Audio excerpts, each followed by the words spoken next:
Lucius Anaeu Sêneca, mais conhecido simplesmente como Sêneca, é um dos principais nomes da filosofia estoica. O estoicismo é uma escola de pensamento que surgiu em Atenas, na Grécia, no século III a.C., fundada por um homem chamado Zenão de Cítio. E, apesar das mudanças históricas e culturais ao longo dos séculos, o estoicismo continua a ser incrivelmente popular até hoje, o que prova seu valor e sua força. Após ser fundado na Grécia Antiga, o estoicismo foi moldado e popularizado na Roma Antiga, e é mais frequentemente associado a figuras dessa época, como Marco Aurélio, Epicteto e, claro, Sêneca.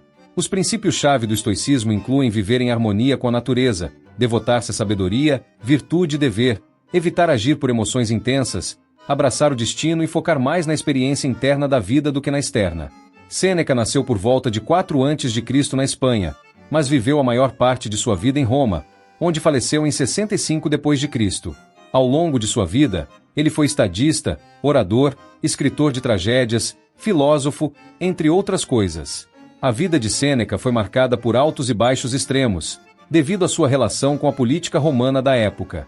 Em muitos aspectos, pode-se dizer que ele lutou para seguir seus próprios conselhos estoicos, o que é importante destacar. No entanto, isso não desvaloriza suas ideias, mas sim atesta a dificuldade de aplicá-las na prática. Um dos principais princípios do estoicismo é a noção de que temos pouco controle sobre os acontecimentos do mundo exterior. A única coisa que realmente podemos escolher é como percebemos o desenrolar desses acontecimentos. Como enquadramos nossa experiência diante do destino e das qualidades imutáveis de nossa condição. Uma condição específica que Sêneca abordou em muitos de seus discursos é o tempo. Mais especificamente, como lidar com a experiência efêmera e transitória do tempo. Sêneca observou que tendemos a ser prudentes com muitos aspectos da nossa vida. Guardamos nosso dinheiro e posses, mas quando se trata do tempo, raramente o protegemos ou avaliamos como estamos gastando. Ele sugeriu que frequentemente entregamos uma grande parte do nosso tempo a coisas e pessoas que, se parássemos para pensar, não consideraríamos dignos de nada. Os homens são econômicos ao proteger seus bens materiais, mas, quando se trata de desperdiçar tempo, são extravagantes com a única mercadoria pela qual é respeitável ser ganancioso, escreveu Sêneca em seu ensaio sobre a brevidade da vida. Para Sêneca, o tempo deve ser visto como qualquer outra mercadoria da vida, e, se possível, deve ser visto como a mais valiosa de todas. No final, tudo o que temos é nossa mente e nosso tempo, e ninguém sabe quanto tempo tem dentro de sua mente. E, uma vez que se foi, você não pode trabalhar, comprar ou lutar para recuperá-lo. Apesar de ser uma ideia óbvia, Sêneca observou, e ainda pode ser observado hoje, que a maioria de nós permanece incapaz de viver como se soubesse disso. Continuamos a tratar nosso tempo como se fosse mais ou menos infinito, e inferior aos outros objetos de nossas posses. Para Sêneca, confrontar o conceito de tempo requer primeiro confrontar plenamente as condições de nossa relação com sua finitude e aceitar nosso destino como observadores ou passageiros do tempo. Estamos, a cada momento, caminhando em direção ao fim de todos os momentos. E, em qualquer momento, tudo pode ser interrompido. E não podemos fazer nada sobre isso. Isso, embora pareça sombrio, vale a pena ser considerado frequentemente.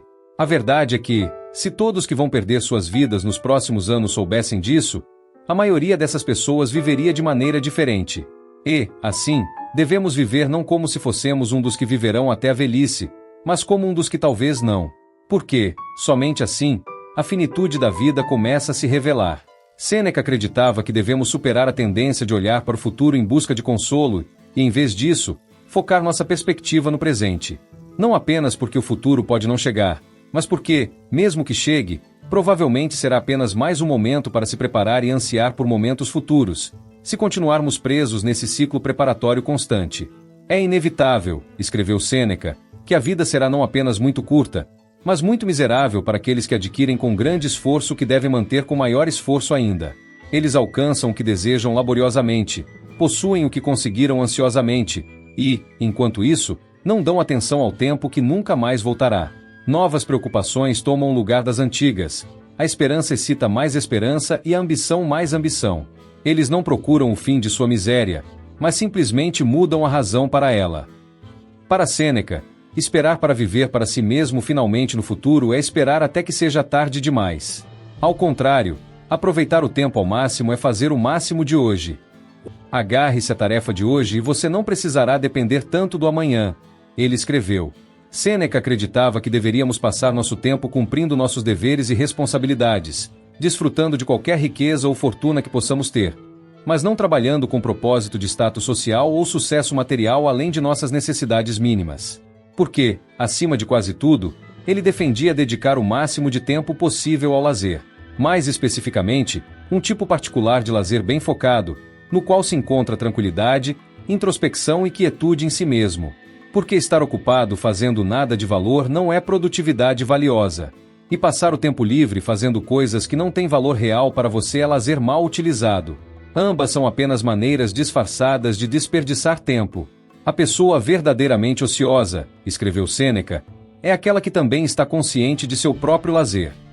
O uso mais valioso do lazer, em sua mente, é a filosofia. Tempo gasto em reflexões intelectuais nas quais se reconhece, sente e observa profundamente a vida que está sendo vivida em cada momento. Parece que, nisso, o uso mais digno do tempo é, de certa forma, gastá-lo em si mesmo. Ao considerar, ou pelo menos ponderar, o tempo e como melhor utilizá-lo, paradoxalmente, estamos usando-o bem. Sêneca descreveu o valor dessa reflexão como a de garantir a fluidez do tempo no fundo de um copo, de modo a contê-lo adequadamente para vê-lo e possuí-lo.